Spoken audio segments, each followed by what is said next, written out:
موزن بیگ قصه کوي چې کله موږ ګوانتانامو بې کې واچولو، زموږ په سر باندې تورې روټۍ چل شوي وي او لاس هم شاته تړل شوي وو.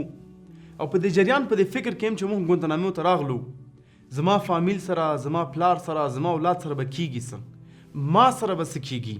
همدا تشویش کې یم، په همدې غم کې یم چې چا سره ولګېدلم، چون سترګې م پټې وې، نه پوهېږو چا سره ولګېدلم. خو هغه سړي راته ویل چې یا اخي، یا ورور، تا مونځ کړی؟ د ماښام د مانځه وخت دی. ان الله اکبر. زه ورته یم چې زه په کوم غم کې یم او ته په کوم فکر کې. هغه وایي چې الله سبحانه وتعالی مانځه ته خپل وخت ټاکلی دی، هغه وخت نه باید نه مخکې شي او نه شاته شي، باید مونځ په خپل وخت وشي. په همدې خبرو کې امریکایي عسکر موږ ته وایي چې یو خبره هم بره وکړه، وایي سر هم درنه پرې کوم.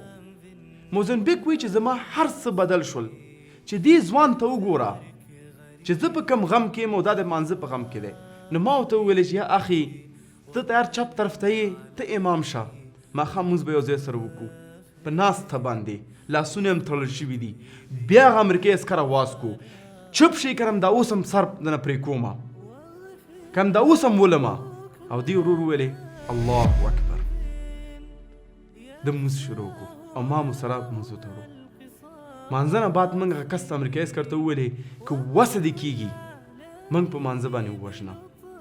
موږ په الله اکبر نه بعد ووله، ځکه دا به د بهترین مرګ د دنیا وي موږ ته. او موزنبیک دا قصه هم کوي چې ډېر خلک د ګوانتانامو عسکران چې کوم ښځې چې وې و دوی مسلمانانې شوې. د نه مخکې زه د مسلمانیت ته راشم، زه غواړم تا سره خبر وکړم ورونو خورې. ورونه د دې سړي ایمان چې کوم د مانځه وخت و هغه وخت کې مې یاد و، الله دې موږ ټول ته وبخي او امین پې ووایي. الله اکبر د هغه ایمان ته. لیکن وګوره موږ ته چې مونځ هم ټولو نه آخري شی ګڼلی دی.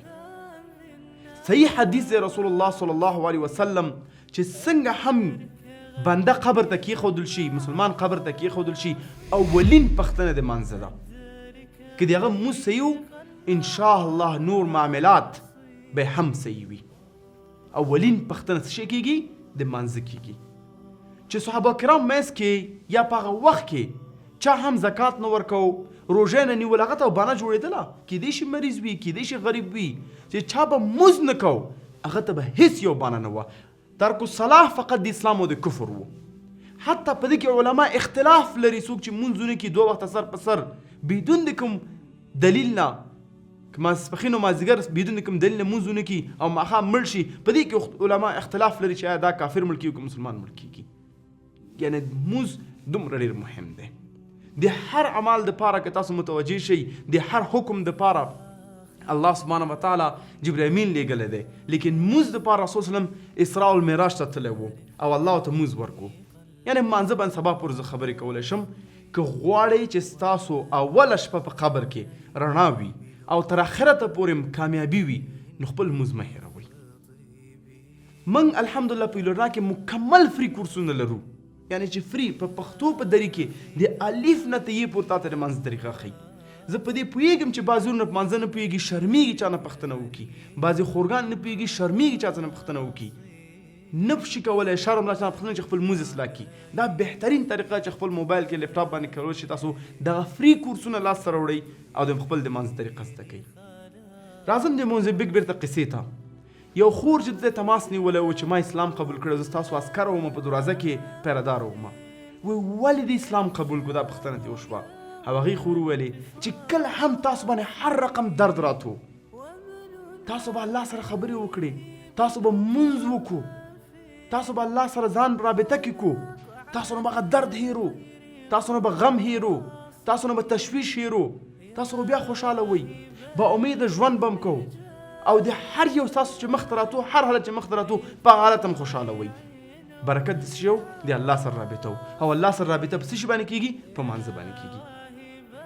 همدې خبر سم پرون ورونو خویندو، که ستا نه مونځ پاتې کېږي نو تا باندې علما اختلاف لري. که ته مازدیګر مړ شي یا ماښام مړ شي او ماسپښین او ماښام ماسپښین او مازدیګر ته نه پاتې وي، تا باندې علما اختلاف لري، ته مسلمان مړ شوی کافر مړ شوی. مونځ ډېر مهم دی.